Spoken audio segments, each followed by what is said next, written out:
work on with MRI. I am a member of the CDM methodologies panel by UNFCCC, and also a working group. It's a group called Working Group 4 of the International Civil Aviation Organization, which works on emission trading issued by international airline companies. So that's what I do. But my basic topic here is corporate disclosure on climate change issues. And I first start with many of you are quite familiar with it, but let me start with some background issues on this. Now, will this work? Okay, here. Elements of TCFD disclosure. Okay, first of all, what we see here is the impact of climate change and perceived risk in relation to other risks. Now, you can see that the concern for extreme weather and climate action failure has been rising, more or less on a rising trend, compared with other risk issues like migration and infectious diseases and so forth. Now, things could be different this year because of the geopolitical tensions like Russia-Ukraine invasion and so forth. But I think you can say safely that the risk, perception risk on climate change remains quite high. Now, what are they? The risk can be divided into two portions. One is the physical risks. That's the risk of climate change itself. It can be acute and it can be chronic. Sea level rise, I don't want to dwell too much on science aspects, but it's a tricky one. We won't see the world where the sea level rise by several meters in our lifetime. That's going to, it could happen in the year 2200 or 2300 and so forth. But what can happen is that we can, within our lifetimes, we can be in a situation where we cannot avoid the sea level rising several meters 100 years from now. So that's a very difficult thing for humans to perceive. That's the risk of sea level rise. It's not going to happen overnight. It's not going to happen in 10 years or even 20 years, but once it happens, it will be very hard to reverse. That's the risk. Now, that's the risk we perceive as, well, ordinary human beings, but as corporate citizens, what we see is what we call the transition risk. Well, what is a transition risk? It's the risk not of climate change, but the risk of climate change policies. The most evident is that, okay, if your only asset is coal power plant, you'll be very afraid of the government or regulation saying, okay, no more coal power plants. Or, okay, we're going to put a $100 per ton CO2 tax on you. Or, okay, I will regulate you so that you have to store all the CO2 underground and so forth. You'll be quite wary of that type of regulation. Technology, well, if you're a maker of a car which consumes a lot of gasoline, but it's good looking, a muscle car, you'll be very afraid of the electric vehicle taking away all your market and so forth. Reputation, yes, you'll be quite aware of that. If you look at the website of the palm oil organization of Malaysia, they have an extensive page on sustainability. That's because they had a lot of criticism for not being sustainable decades ago. So reputation is something you keep hearing about. Now, this is a typical, very schematic diagram of the risk of physical risk and transition risk, i.e. the risk of climate change and climate change policy.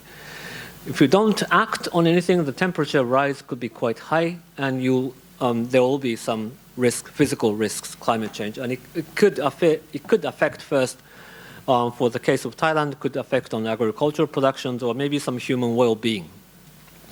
Now, if we act a lot and do something about climate, yes, the temperature risk, the physical risk will become much lower, but on the other hand, you will have a lot of transition risk, the risk of climate change policy.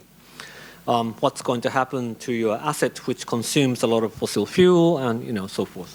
So there's a general trade-off in these two types of risks. It's not only about risks, but you have opportunities as well. If the whole world is consuming so much fuel and emitting so much CO2, if you are endowed with a technology which consumes less fuel or which does not emit CO2, yes, you have a natural advantage. Or it could open to a whole new market.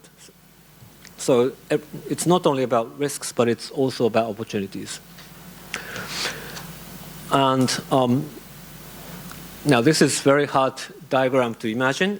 For companies, yes, these risks and opportunities will be an integral part of the strategic planning and management, which will appear on the revenues and expenditures and assets and liabilities and so forth. So if you're a financial organization, you want to know about these risks. Now, bearing in mind that a lot of uncertainties in these risks, you want to know first, okay, is your company aware of it? Or if you're aware of it, what are you doing about it? That's what the financial industry, especially investors, would like to know. Not this one. Now, therein comes the TCFD, the Task Force for Climate-Related Financial Disclosures. And it was an organization that was formulated in 2015, and that's the year of the Paris Agreement. And it has published a report in 2017. And they asked the various companies to disclose on 4 topics. One is governance. Okay, what is your company's governance around climate-related risks and opportunities? Second, strategy. What is your strategy? Are you evaluating the risk and opportunities? What is the risk management policy in your company? And what are the metrics and targets? Okay, what sort of targets do you have? Why did you choose such metrics? And what are you moving along with the targets and so forth? So it's the financial companies are wanting their investee companies or companies even the recipients of the loans to disclose this information to understand what sort of risks and opportunities they face or whether their companies are aware of it. This is the nature of a basic nature of TCFD disclosure. If you look more closely, it will come like this. I won't dwell too much on this. But governance, yes, it's a more precise description of the 4 elements of the TCFD disclosure. Governance, what is the board doing? Is the board giving enough oversight on this? Or what is the management doing? Are the management acting on it? So these are the things I want to know. Strategy, what are the risks and opportunities? What are the impact of risks and opportunities? And what are the resilience? And in terms of resilience, they ask the companies to conduct, if they think it's important, a scenario analysis of what do they perceive as the risks and opportunities. Risk management, disclose how the company identified, assesses, and manages climate-related risks. Metrics and targets, disclose the metrics, what sort of indicators they use, and the target, what is the target of such indicators to use to assess risks and so forth. So these are the recommended disclosures by TCFD. You don't really have to do all of it. Some companies, there are maybe companies where climate issues is not very important. Let's say if you're a school, right? Well, school of some sort, like a cooking school. It's not really important. And if you open a bunch of schools and you say, well, climate change is the top priority, the financial industry, a good financial industry will be a bit skeptical. Okay, no, you have other things that are important. If you're a software industry, and climate change may not be the most important thing. Maybe some digital piracy or intellectual property issues, computer security could be a most important issue. So these hinges on, the disclosure of these topics hinges on whether your company, what types of risks your company perceive. and how. So these are important. One key issue of scenario analysis on climate change has been a discussion, a topic of discussion, and this is a key, a simple description of what scenario analysis is and what it isn't. Scenarios are not predictions. It's not a variation of a single base case. It's not a snapshot of endpoints. It's not the generalized view.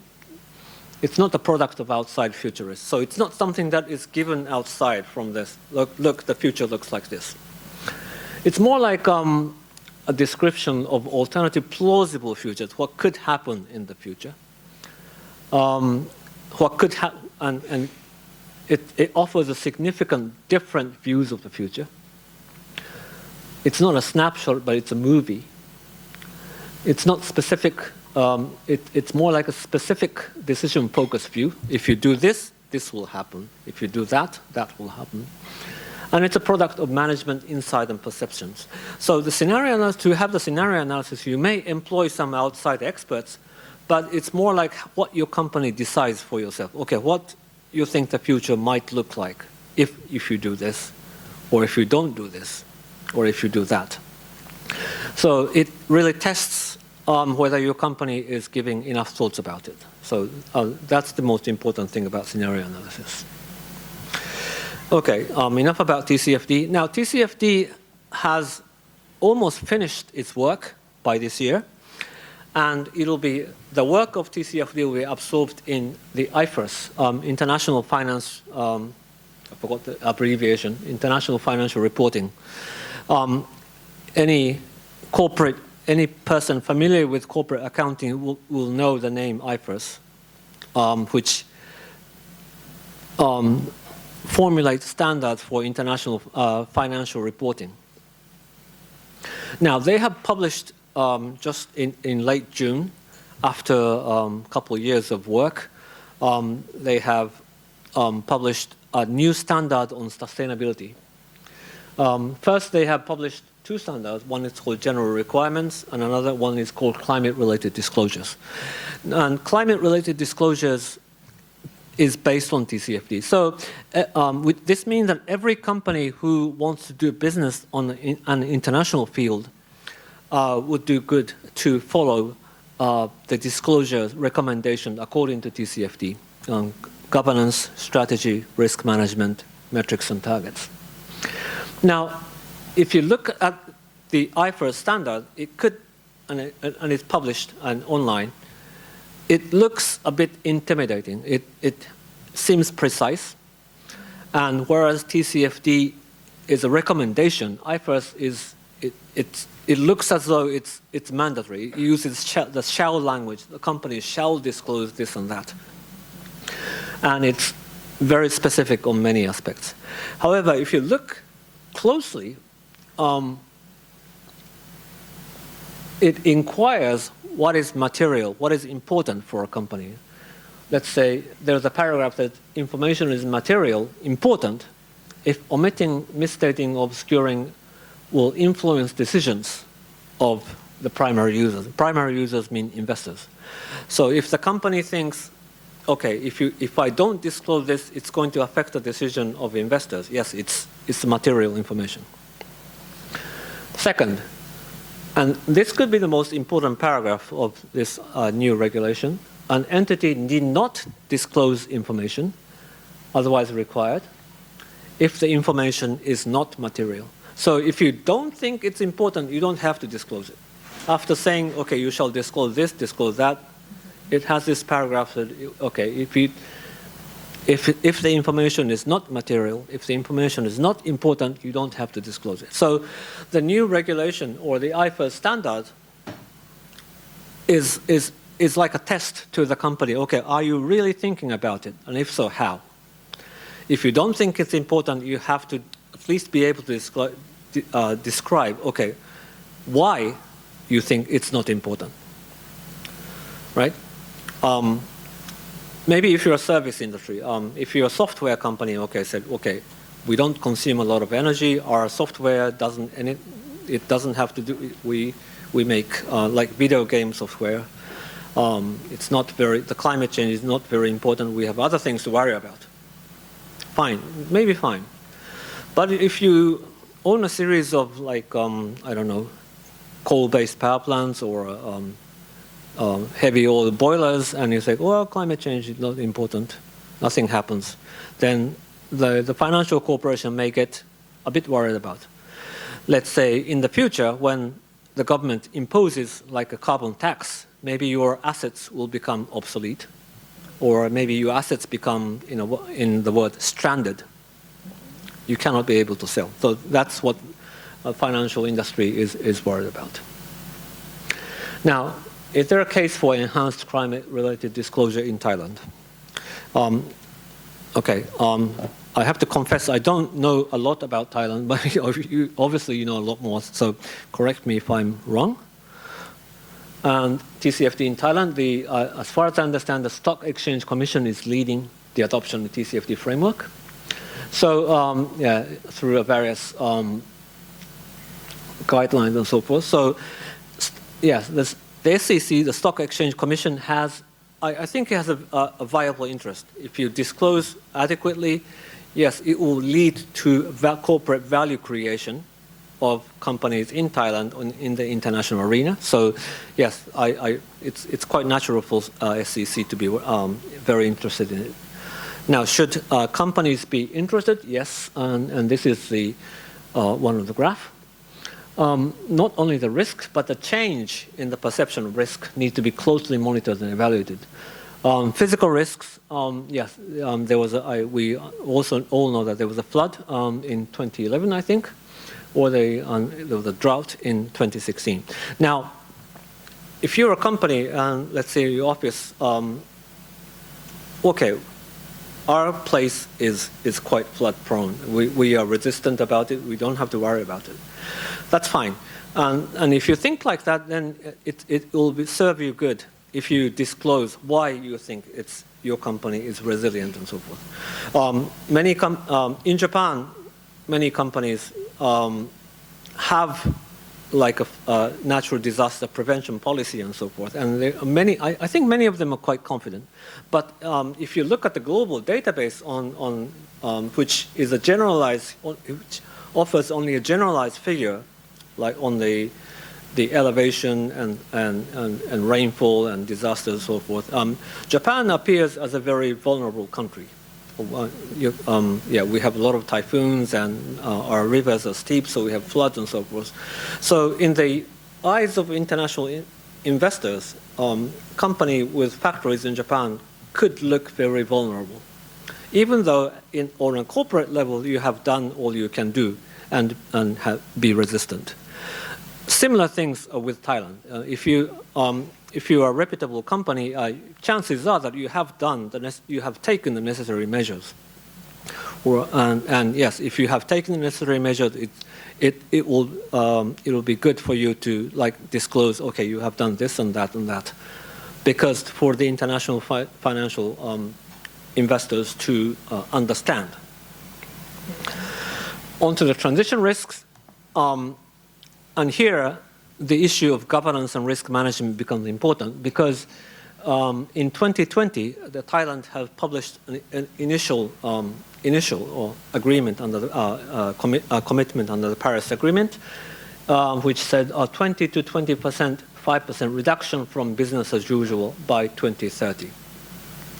So countries like Thailand have set a target. Okay, if we don't do anything by 2030, we will emit 555 megatons CO2. Depending on how you count it, Thailand emits about 300 megatons CO2 as of now, 400 if you include other greenhouse gases. So it will rise, but you reduce by 20 to 25%. What the Thai government has done in 2022, last year, it has enhanced the target to reduce the greenhouse gas emission by 30 to 40%, and achieve carbon neutrality by 2050 and net zero greenhouse gas emission by 2065. Now, this is a huge difference. So if you're not paying attention, okay, and you might think, okay, well, our target is 20 to 25% reduction by 2020, by 2030, which will be about the current level. Well, no problem for us. But that's a huge mistake if you're not paying attention, because things could change. And under the Paris Agreement, countries, any country is obliged to revise the target every 5 years. And you may raise it, but in principle, you cannot back down. So, and that's what is important about TCFD's risk management. Disclose how the company identified, assesses, and manages climate risks, and the governance. It's more than just counting how much fuel they consume, how much CO2 they emit. It's whether you're paying attention to the issue, because things could change a lot in the course of very short time, and it has changed in Thailand. Okay, so how many companies support TCFD in Thailand? About 30. I counted,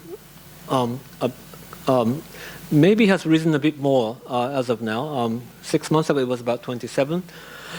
In Japan, there was an regulation that if you want to be on the top market, if you want to be listed on the top market, you have to disclose climate change issues in a framework that is TCFD or something similar. So there's more than 1,000 TCFD supporters. Thailand, it's only 27 right now, but then I suppose many more companies are paying attention because the Security Exchange Commission is paying attention. So let's look at some of the examples. One company you see is PTT Global Chemical Public Company. Originally, I thought PTT wouldn't be at the forefront of climate change disclosures because PTT is more than 50% owned by the Thai government, as far as I understand. So it's not owned by external investors. And PTT sells petroleum to the general public in Thailand. It doesn't export to Europe or Japan. So I would have thought before that PTT may not be at the forefront of climate change disclosures. I was completely wrong. And if you look at the PTT GCs, TCFD's content, the content page looks like this. TCFD report on page 6 to 10, 20, 11 to 32. They have like 40-something page TCFD report that describe the governance, strategy, risk management, metrics and targets. It's a very extensive issue, and we did discuss with TCFD, thanks to Dr. Rachida, and they are quite aware of the issue. They do scenario analysis. Okay, they're a big company, so they can afford to do that. And they want to know what the Japanese chemical companies are up to. So they are quite aware of the problems, and it goes right to the governance level, which is very important. Because presumably because they export chemical products outside Thailand and maybe even to Europe, Japan, or the US. Okay, let's see some other examples of companies worldwide. Here, Nestle. In the morning session, we talked about the food industry. And you can say that Nestle's disclosure goes far beyond disclosing how much they emit, because company, Nestle as a whole, doesn't emit a lot of CO2. But it says here, we intend to also share our science-based methodologies to help push new frontiers in climate data transparency in food and beverage industry, and that better use the data that has been disclosed by our suppliers and others. So in a way, if you want to supply to Nestle, and I believe many companies in Thailand do about climate change, what do you think about climate change? Are you measuring your emissions? Or if you are, let's say, growing a commodity in a very climate-sensitive area, one of the key products in Nestle is chocolate, and chocolate ingredients are cacao.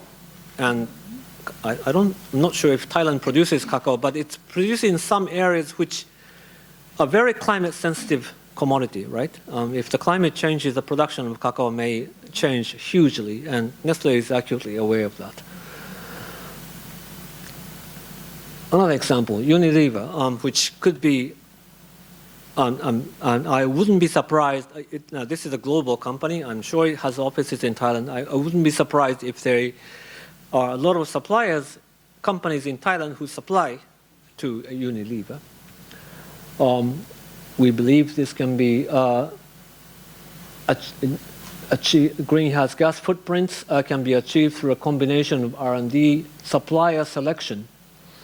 In 2020, we joined forces with other companies, a 1.5 degree supply chain leaders. So they are really concerned about their supply chain, how their supply chain is doing. One of the key commodity we associate with Unilever is palm oil, again, which has had a lot of criticism and which has made a lot of effort as well. So if you are a palm oil producer and not doing things sustainably, it's going to put you at a huge disadvantage compared with a palm oil supplier who is doing things sustainably. So that's the disclosure by Unilever, which also have pages upon pages of their climate actions. So we believe the pressure would come from the following: international institutional investors and supply chain requirements from clients.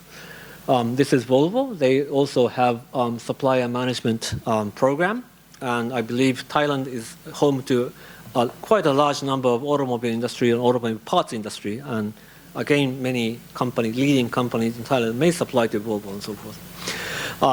Once I was advising one company in Japan who supplies to one of the food manufacturer in Japan, said, one of their salesperson came up and said, look, the food company, their clients had also asked, can you reduce your greenhouse gas emission by 20%? What does this mean?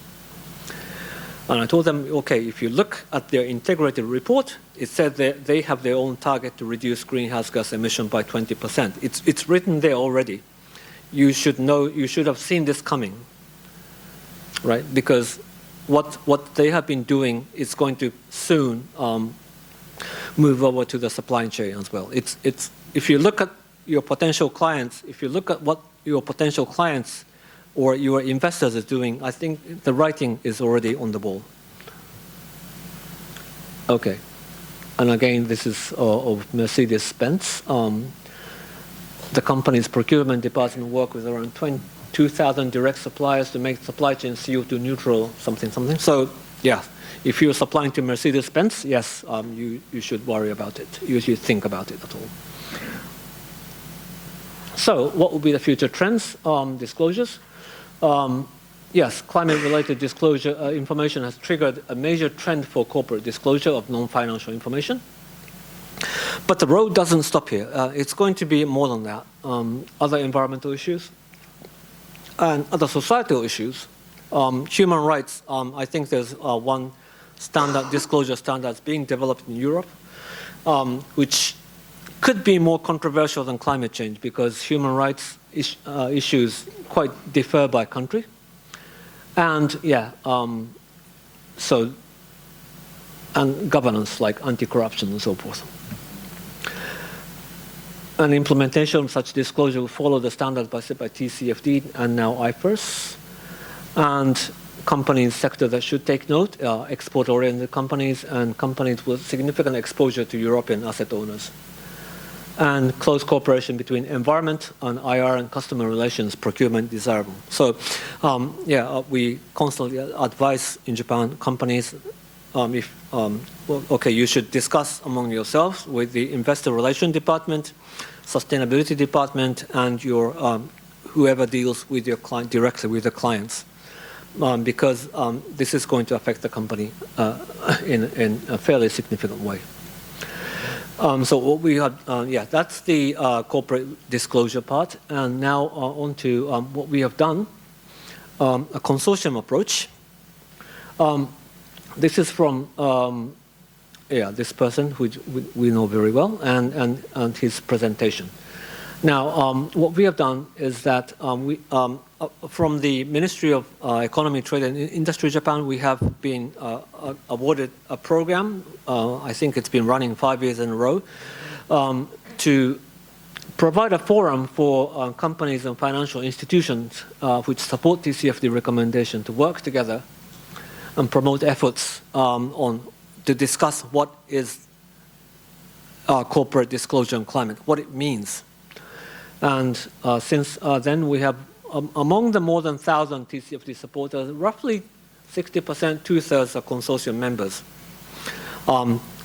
We provide them a forum to discuss among the companies to find out what would be the optimum for corporate climate disclosures. The number of TCFD supporters are on the rise, whereas the number of consortium members are rising more slowly. That's because of the new corporate governance code regulation. More and more very small companies have to sign up to TCFD, which do not necessarily sign up to the consortium. So that's the difference. And you can tell by the graph on the left that the TCFD support of Japan has shot up very rapidly compared to the UK and US. What we do, one, roundtable, sorry for the bunch of letters. Okay, since we cannot have all the several hundred consortium members at once and have a discussion, we provide like a small-scale roundtable, normally consists of 2 or 3 investors, about 3 to 5 non-financial companies. So 5 to 8 companies gather together, roundtable, and discuss, okay, what is this thing called disclosure? How should we do scenario analysis? How do the investors react? What should the companies be doing, and so forth. So we do organize a series of roundtable, which has been very popular among companies. Another thing, we do a membership survey, which is also used as a milestone to discuss for the government to measure what sort of corporate disclosure is in place. Some of the sample questions, what are the benefits of TCFD and information disclosures? We find out more and more companies cite better customer relationships. It was formerly about financial companies and non-financial companies. It was more formerly about better investor relationships, but now it's more about better customer relationships, because corporate disclosure is becoming much more than just for the financial companies. And you see on the right, the frequency of climate information disclosures brought up on engagement. It has been rising. So it's been a more frequent topic of discussion between the investor companies and corporates. And we constantly think about what to do now.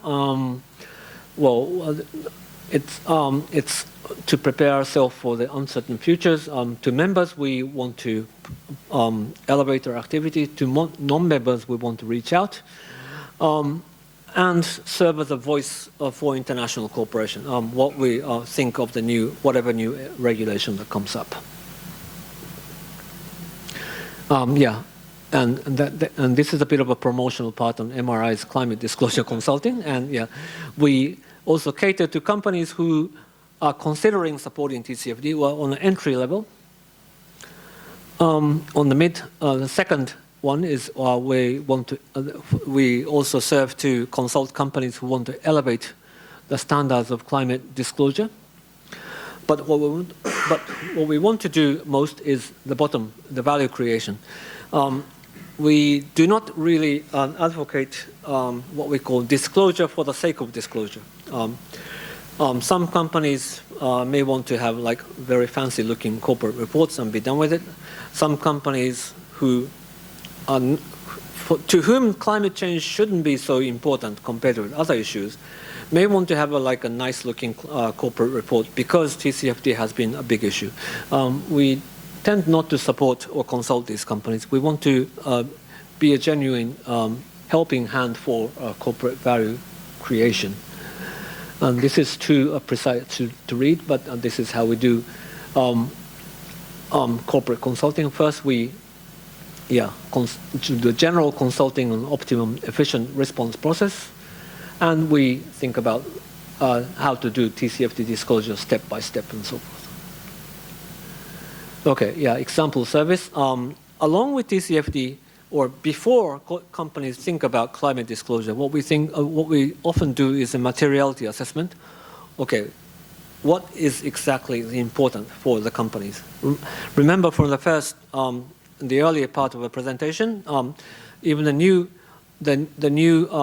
sustainability standard, which looks very precise, it says, well, if you don't think it's material, you don't have to disclose it. But the implicit wording is that, okay, if you don't think it's material, if you don't think it's important, you have to be able to explain why you don't think it's not important. So we do a lot of materiality matrix assessment, and this is one by Allianz, which is not a client, it's a global insurance company, which has been a very pioneering force on climate disclosure. They do things very sophisticated way. But for many companies, first we do is okay, what do you think is important? And we do map social issues and convene internal workshop and so forth. And the work has been highly rated, and yeah. And you see the column on the right. This is from the TCFD status report from a couple of years ago.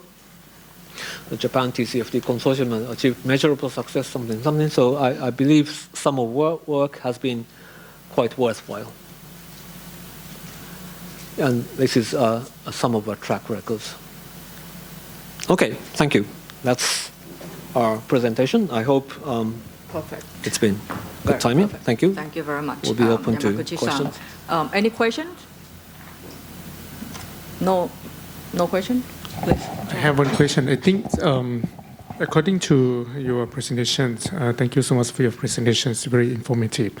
In this case, I would like to ask you about the actions of TCFD consortium.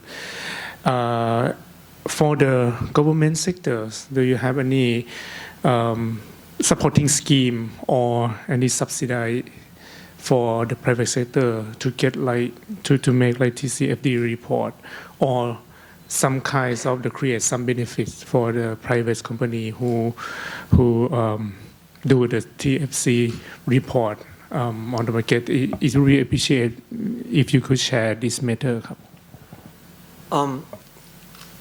I'm not sure if I could understand your questions. Does this mean that is the government supporting? Yes, TCFD consortium has been supported by the government, notably by the Ministry of Economy and Trade and Industry. Who works also in conjunction with Ministry of the Environment and Financial Services Agency. Yeah, so yes, we do have a lot of support from the government on our activities. And what kinds of the supporting scheme for each government sector that provide to the private sector? Well, the TCFD consortium is a project commissioned to us by the government, and that's the government support. And so through that support, we organize roundtables and publish occasional guidances. It seems that TCFD reports is voluntary, right? Not the mandate for the private sector to do this, right? TCFD originally started as a voluntary disclosure. Okay.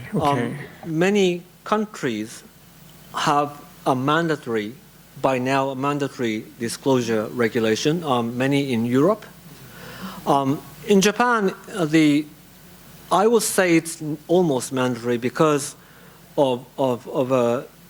because the corporate governance code by the Tokyo Stock Exchange, they mandate if you want to be on the prime market, which is the top level tier market, if you want to be listed on that, you will have to do sustainability reporting along the line of TCFD or equivalent framework. So it becomes virtually, it's not a law itself, but it's what is called the corporate governance code in Japan.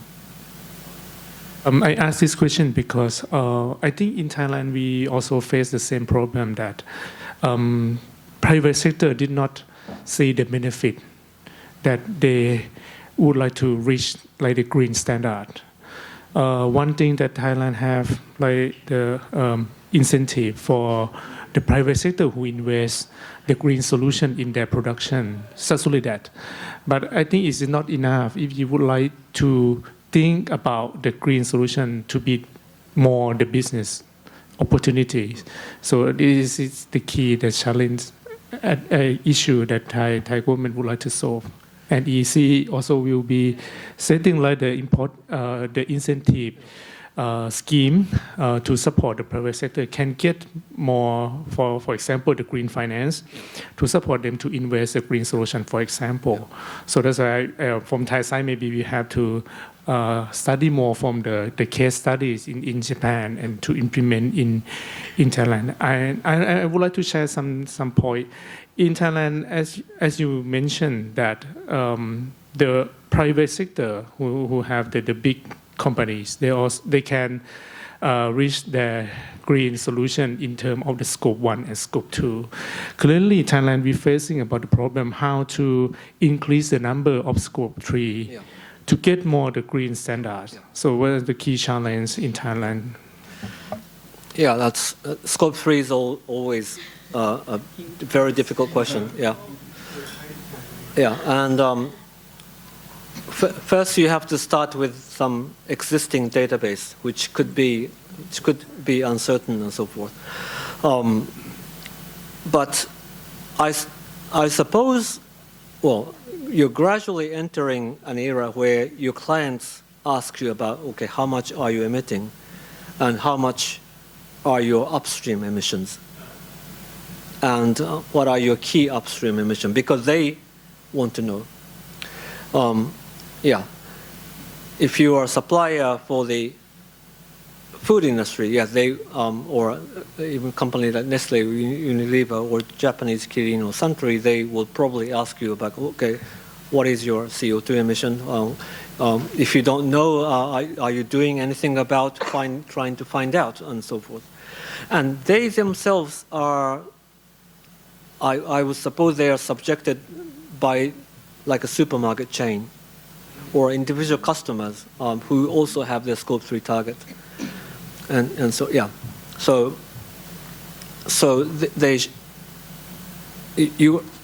you cannot do everything at once perfectly, but at least you have to think about it, and you need to engage with the customers. Okay, this I can find out. This we have to wait until next year. This I don't have the figures right now, but I use this like data and set and come up with this figure.